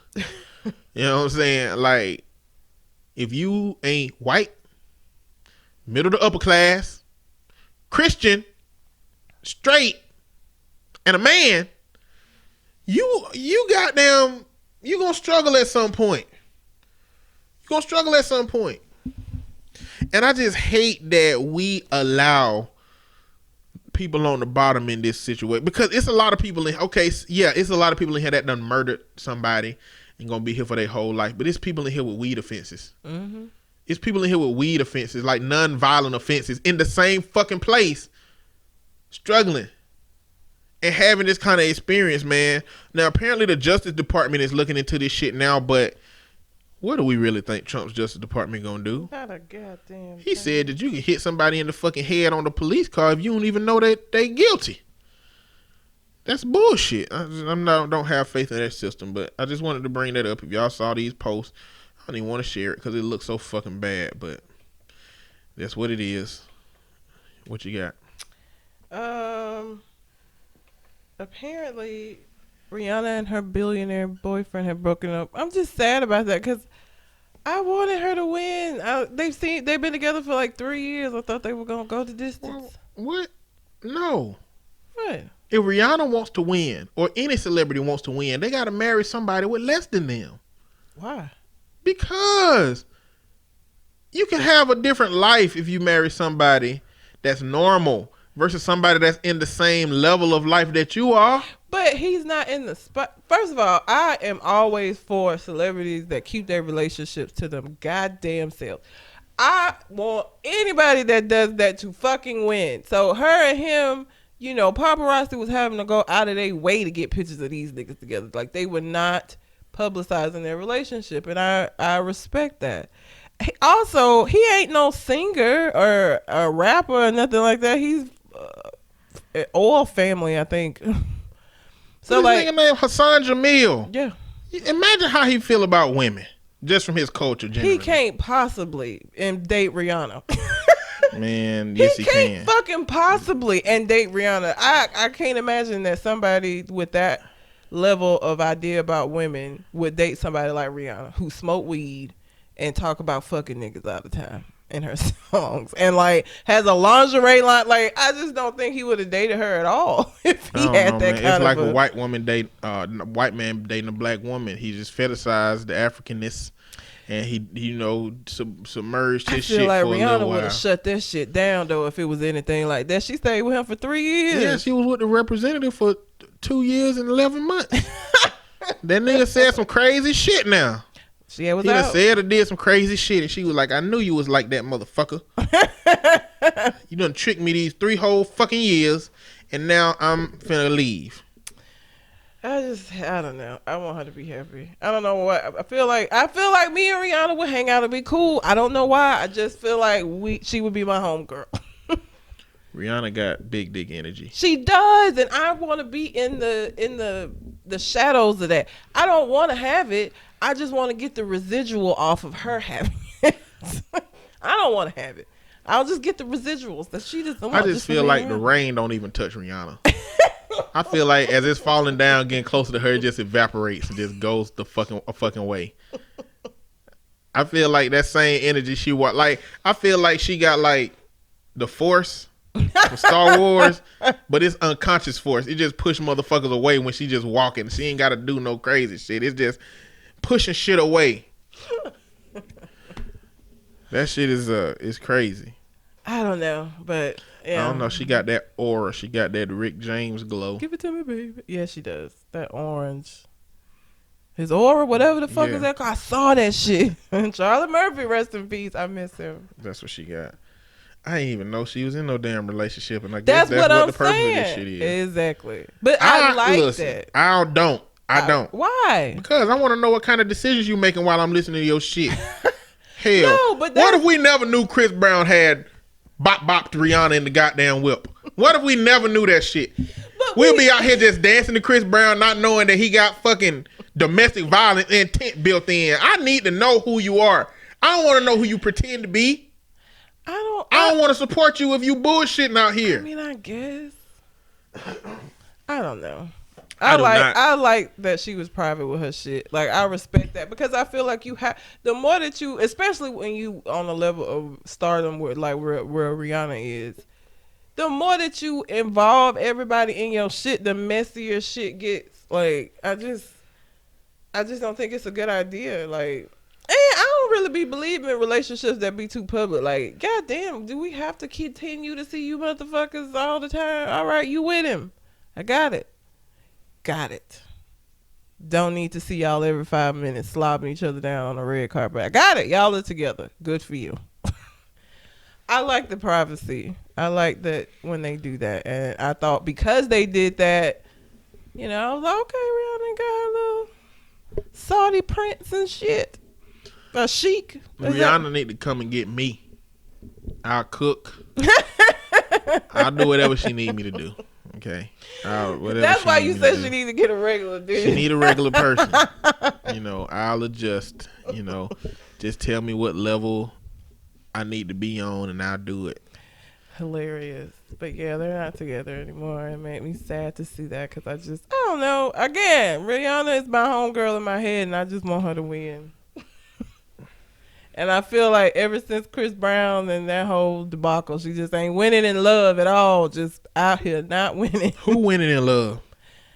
I don't know. Who is winning in love? Barack and Michelle. Barack and Michelle. They had to go through a lot of bullshit to get that. I'm sure. They had to go through a lot of it. Yeah. Now, that's what they are. And they got to be public. They public figureheads. Like, they can't be out here doing hood rat shit. That's what They the can do more ex-president. hood rat shit now than they did when they were under the microscope of the presidency. They could, but they still gonna get goddamn criticized for They it. will, but they can do more hood rat shit now. So, a man returned the money after finding $43,000 in the couch he purchased at a thrift store. What? He returned it Yep. to the thrift store? Yep. You are fucking kidding me. I am not kidding He your is ass. smoking crack. If your next question would be, would I do that? Fuck no. I'd have kept that shit untraceable. 43,000. Get the fuck out of here. I just don't know. Don't know what kind of meth he was smoking. I ain't that good of a person. And not to mention you giving it to a thrift That's store. not a good person. That's a stupid person. A good person knows who the money came from that they're returning. That returns it. That's a good person. A stupid person returns money that ain't traceable. That the goddamn person you take it back to at the thrift store gonna go to the back and keep that shit. Probably it's a fucking. They don't know who the store. fuck got that nasty ass donated ass couch. You bought that couch at a discount because it been laid on butt ass naked where they ain't wiped good, and they been skeeting on that couch having sex with it. The least that you could do is keep that fucking $43,000 that you found in that couch, because you know good and goddamn well that ain't nobody gonna find it. They not gonna find the person who bought that couch in. No, they not even gonna fucking try. You took the money back to a thrift store. If you think that the people at that thrift store is gonna expound any energy trying to find out who the fuck that money belongs to, you are crazy. Dumb and crazy. Jesus. So Howard Kirby said he didn't feel right keeping the money, so he reached out to the store to find out who had donated the couch. It turns out it was Kim Falther Newberry. The couch originally belonged to her grandfather, who died last year. Okay. On January 16th, the Restore held a big surprise for Falther Newberry to give back every penny found in the cushion. It's completely awesome, she said. No, it's fucking not. Your dumb ass need to learn a lesson from losing $43,000. If you knew that $43,000 in there, then you shouldn't have donated that couch before it went in there. She probably killed her goddamn granddaddy. You don't know what this woman is. She might be using that $43,000 to fund bullshit. If I find $43,000 in a fucking couch, you know what? I'm going to put it to good use, because I don't know if I'm returning it to somebody who killed puppies. Smother babies, who's a pedophile or rapist. I'm none of those things. Every now and then, I use the underweb to purchase items at discounts that's probably not legit. I do that every now and then. Maybe it'll fund my financial making endeavors. I don't know. But I'm tell you right now, it ain't gonna be used to fuck no kids and kill no puppies. If you find some money and you don't know who it belonged to and it don't seem like it's traceable, I would keep that I shit. would have kept that shit. 100%. Dumb. Listen. That just made me mad. Listen, sometimes you gotta learn an expensive ass lesson. Why the fuck would you donate your couch if it's $43,000 in it? I wouldn't do it. I wouldn't have $43,000 in my house. If I had to keep money like that, I'd bury that shit. I don't know. I bury that shit. I bury 20,000 in one place, 20,000 in another place, and keep 3 in the house. If I had it like that. But In anyway. a couch? Anyway. Betty White is 98 years old and still working. Betty White out here on her hustle. at Working 98. by working, do you mean like in Hollywood or like just like functional as a human? In Hollywood. Okay. She's still like acting. Well, she ain't that far from not being able to work. True. Period. Like as a human, like it's only a matter of time before for her muscles start being like we done. If I'm gonna live that long, I want to be a Betty White. I want to have all my faculties about me and still be able to like. She's still fucking hilarious. Betty White is hilarious. Like If you see her in interviews, she is hilarious. I want to be a Betty White. Otherwise, I don't want to be 98. I don't want to be the 98 where you pissing on yourself and people having to change your diaper. I don't want to be that 98. I want to be a Betty White 98. Or a Cicely Tyson. How old is Cicely Tyson? She's 97 or 98 too. Yeah. And she still functions. I want to be that. If I'm going to be 98, if I'm going to be on this godforsaken earth. She functioned, but she sit in chairs in all her roles. Still. She can. It's better than not being able to do roles at all. She can remember lines and shit still. I want to be that level of 97, 98. And what's hilarious is Golden Girls is the thing that Betty White is known the most for. And she played the dumbest character on that show. She the only one of them hoes that's still alive. And all the rest of the Golden Girls then died. She the last one standing. So, happy birthday, Betty White. I'm a fan. I love her. She's fucking hilarious. She's so funny. And she has such a potty mouth that it's just hilarious. She's so funny. I love Betty White. That's the 98. If I'm going to be 98, I want to be that 98. I don't want to be, in a nursing home pissing on myself 98. Okay. Would you ever see yourself getting to this point? A father denied by a bitter baby mother from burying his daughter.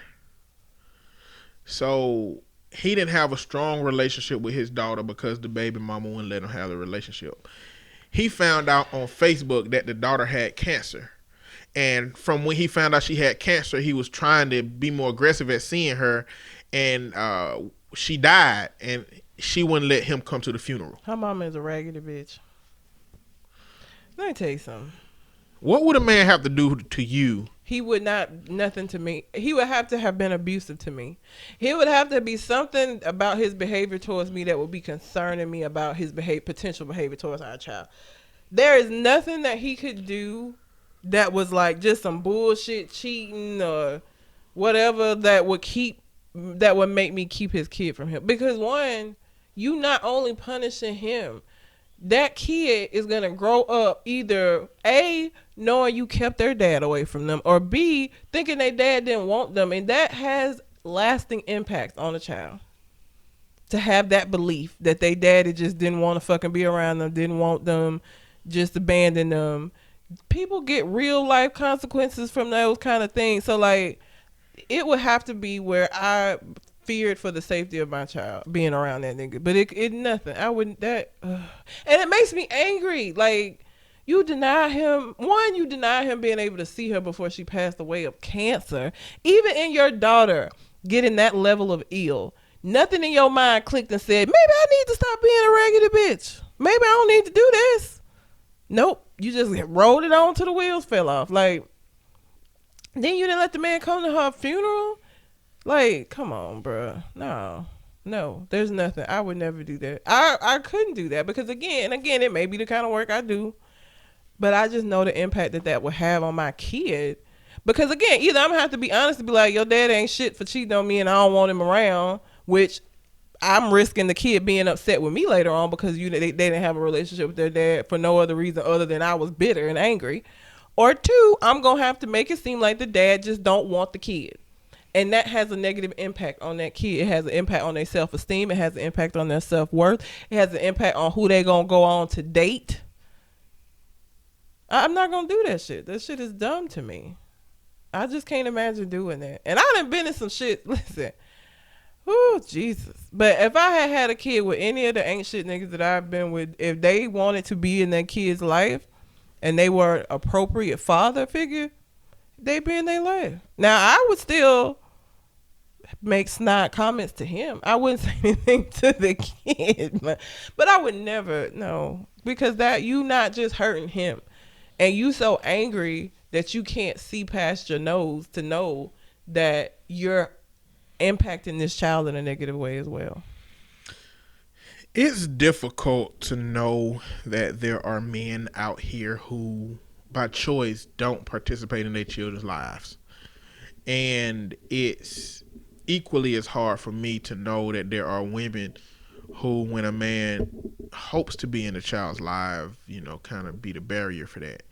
It's just, I guess, the nature of the dynamic that women have the leverage When it comes to kids, 100%. When it comes to kids, they get the custody, they have the courts on their side, Yep. and they get to make these kind of decisions. It's just unfortunate that they get to not consider anything but their feelings, their emotion, and it's selfish. And it's fucked up. And again, you're not just hurting him by not allowing him to be in that child's life, especially if that child wants. And most kids want to be with both of their parents. Most kids want to interact with both of their parents. It's a natural inclination to want to, have a relationship with the people that brought you into the world. And so for you to be so angry that you're going to hurt your kid in the process just so you can get back at this dude that you say you don't give a fuck about no more. At the point I don't give a shit no more, you do whatever you want to, okay? Long as you treat my child right and you helping me take care of this kid, I don't really give a fuck. Because guess what? You ain't my goddamn problem no more.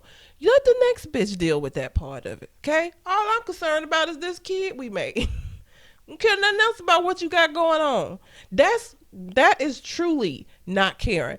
Not caring and keeping your kid away from this man that you say that you ain't worried about, that is not true.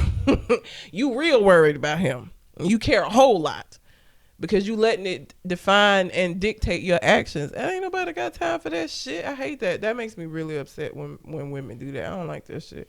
If he ain't did nothing to that child, if you don't have any real concerns about his being around the kid for safety purposes, there's no reason for you to do that because you mad at him because he was fucking your neighbor. I get it. Not telling you should be happy that he was fucking your neighbor. What I'm telling you is him fucking your neighbor had nothing to do with his relationship as a father to that child. That had something to do with his relationship as your husband or your boyfriend or whatever he was to you at the time. Doesn't involve the child. You got to be able to separate yourself out of that shit. I think that's part of being a parent. Parenting ain't easy. So when people ask me, well, when I'm upset, I don't want to be around him, then what am I supposed to do? Be a goddamn parent. It's a lot of shit you're going to have to do as a parent you don't want to do. It's a lot of things as a parent that you're going to have to deal with that you don't want to deal with because that's what being a parent is. And sometimes it includes you doing shit you don't want to do. Like dealing with the nigga that fucked your sister. Yeah. For the sake of that child. I mean, that's just what it is. It is what it is. And you said it better than I could. No, she a raggedy bitch for that. What else you got? That just made me upset. So Walmart is getting some criticism for making a Paul Walker joke. And I get the insensitivity and why people are getting upset, but I also could see where Walmart wasn't probably thinking. People say stupid stuff. So this is what happened. Somebody posted that Walmart selling Pillsbury cinnamon rolls with a pink strawberry and cream icing. And somebody said, I need this in my life. And so then they also posted me racing to the nearest Wally World. And they posted a picture of, I think this is from one of the Fast and the Furious, Paul Walker driving a car fast. Walmart responded and said, hey, Paul Walker, click it or ticket. Now, if you don't know, Paul Walker from the Fast and the Furious franchise died in a horrific car accident. So I get why people were upset and saying that, that was in poor taste and you shouldn't have said that. I don't think that they were referring to his real life death. I think they were referring to his character on Fast and the Furious. And to be fair, Paul Walker is the most recognizable of the drivers from the show. I guess they could have said, all right, Vin Diesel, maybe.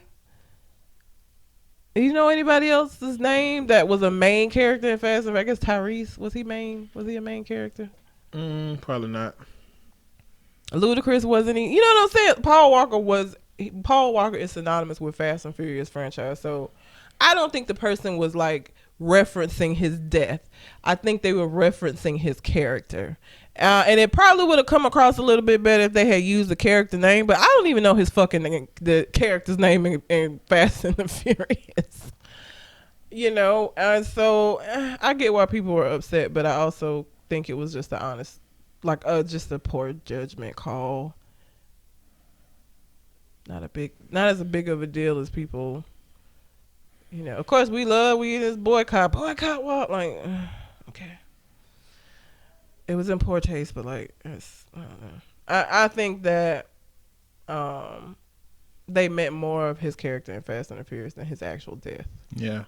In real life, like I just don't, and I don't think they knew his character because I don't know. I'm sitting right now trying to think of his fucking name.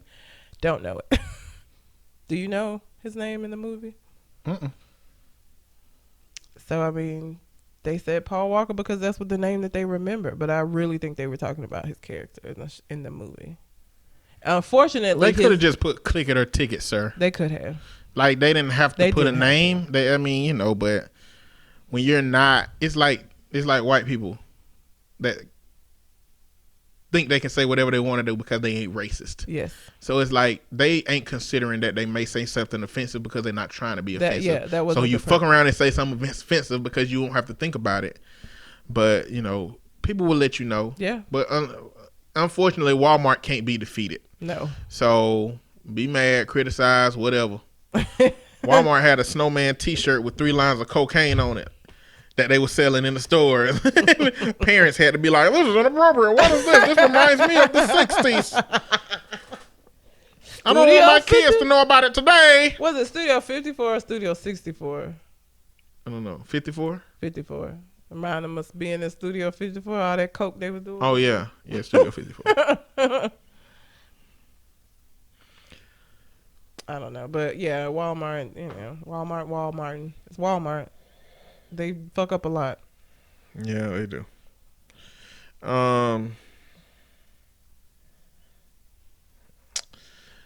What am I gonna say?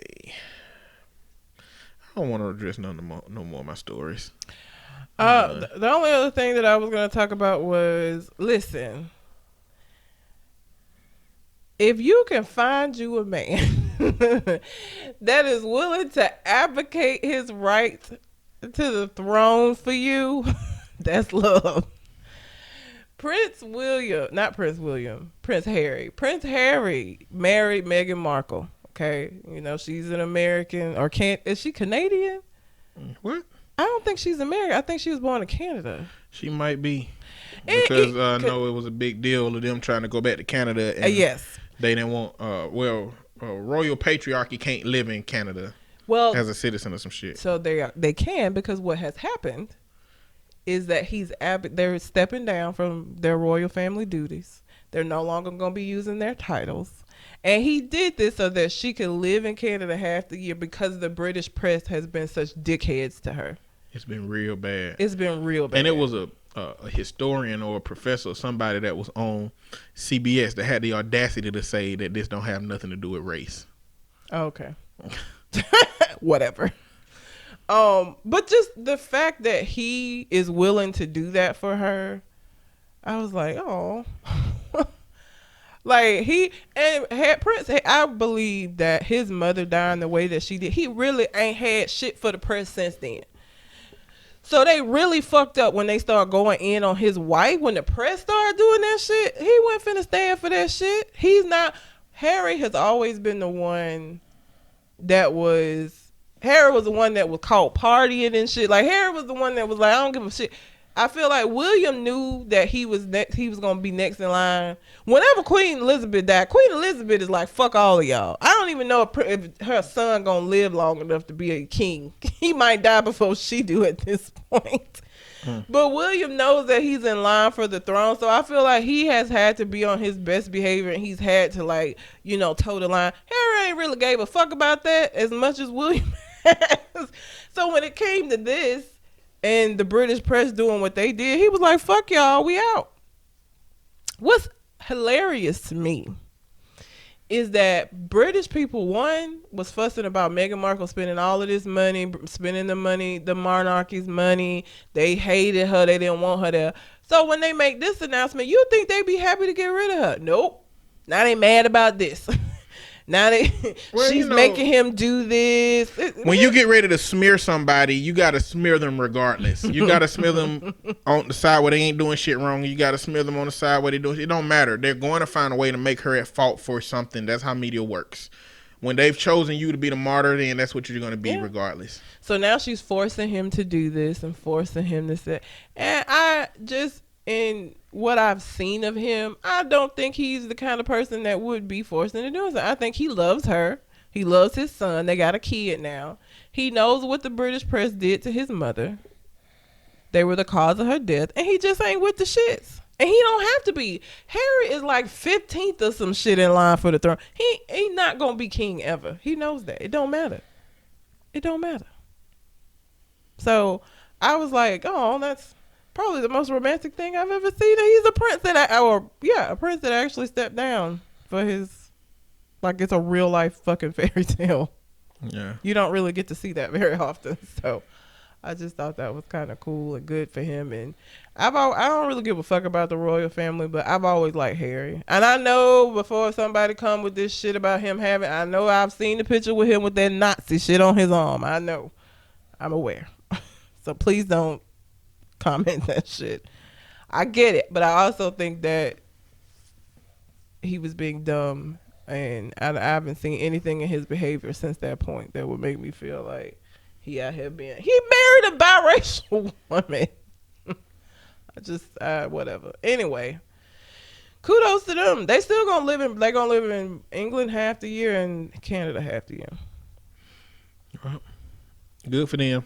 So, yeah. Just find you a nigga that's willing to sacrifice as much as he is for his woman. I Goddamn. mean, he's sacrificing a lot. But I don't think it's. I don't know. Maybe it's not a lot to him. I don't think it's most. I mean, the reality is he saw his mama go down this path of trying to get away from the media and shit. And you know, I think some comments he made is that he saw his mama go through this shit and this led her to her demise, and he don't want to live in this shit. Yeah. Like, imagine. And he don't want his son to live in it. He has a kid now. Imagine how much Meghan Markle is having to deal with. I mean, imagine her being followed and chased by paparazzi. Like, he know what that's like. And saying bullshit. They are so mean to her. Like, and she ain't did shit. But be American and marry him. And bitch has been mad ever since. Like, and be black. Half black. Man, I just wish he would have married a Tanisha Jenkins. Instead of a Meghan Markle, goddamn. They wouldn't be, she'll be on their ass. Oh, yeah. She'd have got them out. They would have, yeah. It'd been a whole different thing. But, you know, they want to let that motherfucker in the family. No. Megan was able to, you know, she was able to meld into the family pretty well. I wouldn't have been, he wouldn't have married me. They wouldn't have let me in. They would have. I bet they barely let her in. They was like, just like this situation. They called a family meeting. They all sat in there and like, are we really finna let this nigga bitch in the family? Really? Yes, but you can't call her a nigga bitch. You gotta say her name, okay? We all know she's a nigga bitch, but we gotta say her name. You know, like, I feel like they knew Harry was gonna be stubborn about it. Like, I knew, because I feel like if the queen had not given her blessing, I feel like he still would have married her. they were probably like, Harry, you could do anything, just don't be gay. Just don't be gay. He was like, okay. I won't be gay. They were like, oh shit, what this mean? I know how he said it. He got some other shit brewing. This Harry crazy motherfucker. They'd have lost their mind if she had been fully black. She's half black and they losing their mind. And they still saying mean shit about the baby. The baby's 75% white. And they still talking shit about the baby. He's almost white. One drop rule. I guess so, because goddamn. One fucking drop. That little nigga's he looked like a white baby. For now. Yeah. He might have, I don't know, her hair, she get her hair straightened a lot, so I don't even know what her natural hair look like. So he might have a little curly red fro. I don't know. That would be funny. You sound like them motherfucking media over there. It would be funny. I would think it was cute. I would think it would be funny just because it would make them even more angry. Okay. If that's how you want to put it. My roommate just screamed. I don't know if y'all can hear it. But Oh, Lord Jesus is what he said. Oh, he must be getting his ass handed to him. Nah, that was a good one. Oh, Lord Jesus. Either somebody on his team got surprised, ambushed, or he got ambushed, but he usually come out on top on that shit. That's hilarious. Anyway. You got anything else on your mind? I do not. Well, until we come to the next conversation. We out. Holla.